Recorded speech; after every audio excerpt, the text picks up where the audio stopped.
Good morning प्यारे बच्चों। आज डेट 16 सितंबर। हम करेंगे वर्कशीट नंबर 63 और ये वर्कशीट 6, 7 और 8 क्लास के सभी बच्चों को करनी है और मैं हूँ आपकी एजुकेटर पूर्णिमा। तो ये वर्कशीट दोनों ही मीडियम के बच्चों के लिए है। ओके, तो चलिए स्टार्ट करते हैं। इसमें हम बेवरेजेस के बारे में जानेंगे। ठीक है। Rajan goes to restaurant to order drink for himself. जो भी चीज पीने की होती है पानी के अलावा उसको बेवरेज बोला जाता है। ठीक है। Rajan goes to restaurant to order drink for himself. Rajan restaurant जाता है अपने लिए ड्रिंक ऑर्डर करने के लिए। He has only 50 rupees. उसके पास केवल 50 रुपीज ही हैं। Help him in the choosing the beverage. तो आप उसको मदद करोगी उसकी जो ड्रिंक है वो चूज करने में। Look at the menu card.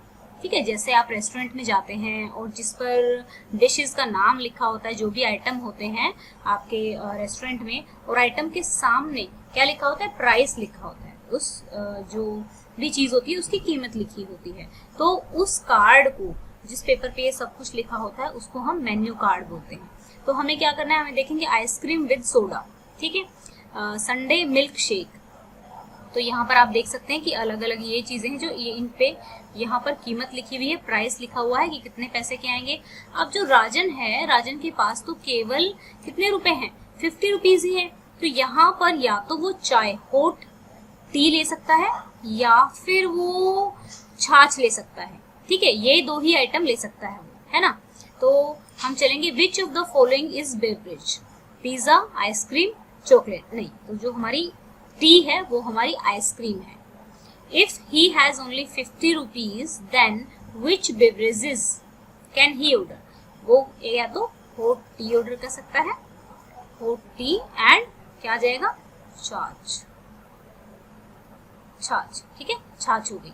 यहाँ से लिखेंगे he has only 50 rupees, then he can order hot tea and छाछ, या फिर सिर्फ इतना भी लिख दोगे तो भी आपका ठीक हो जाएगा। ठीक है बच्चों, अब आगे चलेंगे। What is the full form of MRP. ठीक है, फुल फॉर्म होती है मैक्सिमम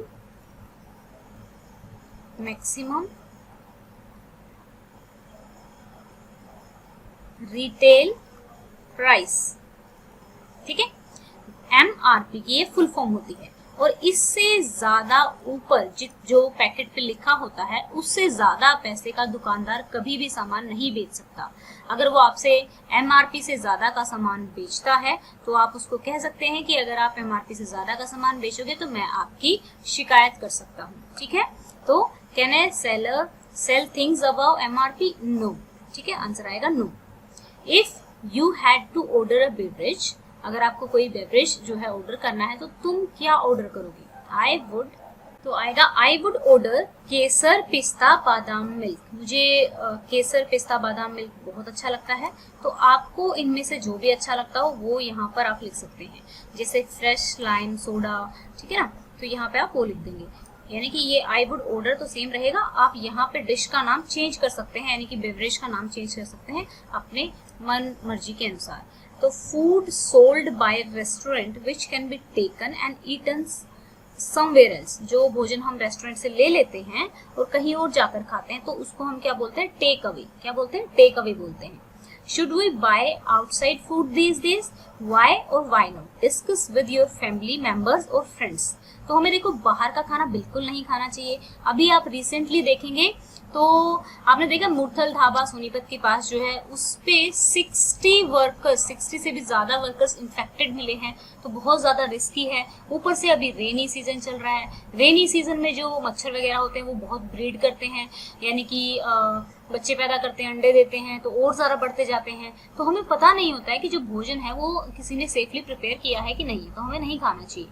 तो should not buy food from outside these days because it's a rainy season. Lots of insects, यानी कि जो कीट पतंगे होते हैं, breed in this season and spread diseases. क्या करते हैं? और बीमारियां फैलाते हैं। We can't make sure whether food is prepared. हम श्योर नहीं हो सकते कि जो फूड हम खरीद रहे हैं वो सेफली प्रिपेयर भी किया गया है या फिर नहीं। कोविड-19 is also a communicable disease. Communicable disease कौन सी होती है? वो बीमारियां जो एक दूसरे से छूने से फैल जाती हैं, हवा से, पानी से। ठीक है, which spread via person to person, और एक आदमी से दूसरे आदमी तक भी फैल सकती है। इन रीसेंट अभी recently more than 60 worker of Murthal dhabas are found infected, ठीक है। So we should avoid outside food, तो इसलिए हमें जो आउटसाइड फूड है वो अवॉइड करना चाहिए। ओके, तो ये थी हमारी आज की वर्कशीट और ये था क्वेश्चन नंबर 7। ओके, तो इस क्वेश्चन को आप अच्छे से समझ लेंगे और जब समझ लेंगे तो आपके लिए इजी हो जाएगा, ठीक है ना। और जो जो वर्ड्स मैंने बताए हैं उनको याद भी कर लेंगे। और ये वर्कशीट जो है हमारी, ये वर्कशीट हमें इंग्लिश के बारे में बता रही है, तो ये हमारी इंग्लिश की वर्कशीट है। ओके बच्चों, तो आप लोग इसको इंग्लिश की कॉपी में करेंगे। अगर आपको हमारे पढ़ाने का तरीका पसंद है तो आप वीडियोस को लाइक कर सकते हैं, चैनल को सब्सक्राइब कर सकते हैं, क्योंकि आपके लाइक करने से हमारा मोटिवेशन बढ़ता है और ज्यादा अच्छी वीडियोस और ज्यादा इजी वे में समझाने के लिए हम और कोशिश करते हैं, क्योंकि आप लोगों के लाइक हमें मोटिवेट। दूसरी बात, आप लोगों का कोई भी डाउट तो आप कमेंट बॉक्स में लिख सकते हैं और साथ में अपनी क्लास जरूर लिखें ताकि हमें पता लगे कि किस लेवल का कंसेप्ट आपको समझाना है। Thank you, have a nice day, may God bless you.